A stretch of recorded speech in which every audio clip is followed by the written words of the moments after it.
All right, members of the board, Dr. Smith, community members, and my fellow educators, good evening. My name is Adam Oyster-Sands. I use he, him pronouns. I'm a high school language arts teacher entering my 24th year in the family business. I call education the family business because my mom was an elementary school music teacher, my father was a school admin in the facilities department, and both my brother and sister are high school teachers down in Texas. This year, I'm proudly serving as the president of the Beaverton Education Association. I want to introduce BEA's new vice president, Lauren McCartney. Lauren uses she, her pronouns and is a middle school social studies and ELD teacher. We hope each of you has had a wonderful summer filled with rest and doing things that bring you joy with the ones you love. Dr. Smith, welcome to Beaverton. As I mentioned last week in our meeting, I truly believe you're joining the best school district in Oregon. Not because we're not without our challenges, but because of the extraordinary people in our community who rise to meet them every day. It's our students, families, and educators who make this district so remarkable. I know the work ahead of us will not be easy, but I believe that we can find a way forward. To you and the board, my door is open. Having spent my entire adult life as an educator, I always find something magical about the beginning of a school year. Today, the hallways of our school are quiet, but they're full of possibility. Somewhere in the district, two lifelong friends are about to meet. They just don't know it yet. Somewhere else, a brand new teacher is designing a classroom that will be the first place a child feels they truly belong. Across Beaverton, educators are envisioning moments when curiosity sparks and confidence expands and lives begin to change.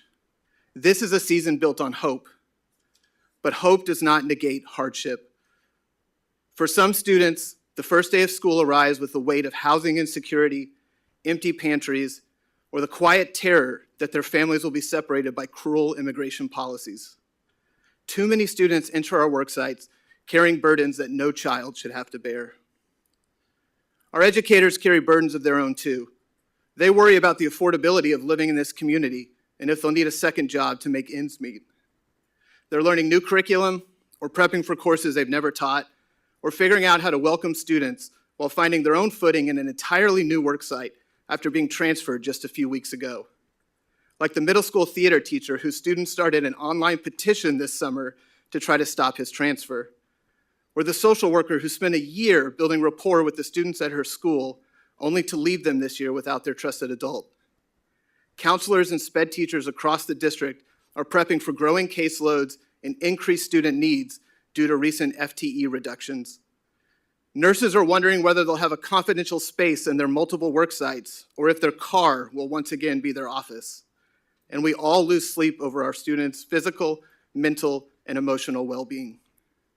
But next week, educators will show up. They'll greet students with a smile, they'll solve problems no one else sees, they'll create a safe environment full of challenge and joy. They will do what Beaverton educators have always done, make the impossible routine. But resilience should never be an excuse for complacency. The fact that our educators continue to accomplish extraordinary things despite the myriad of challenges they face does not mean that those challenges are acceptable. Our educators deserve better. Our students deserve better. As we begin another year filled with both tremendous promise and difficult budget conversations heading into contract negotiations this spring, I invite us all, district leaders, educators, families, and this board to stand together. Let us speak with one voice to our representatives in Salem for the investment our students and educators deserve. We need each of you to call your state representatives today and tell them what the students and educators in Beaverton need: fully funded schools. Because Oregon's future is not waiting down the road. It's right here in our classrooms and offices today.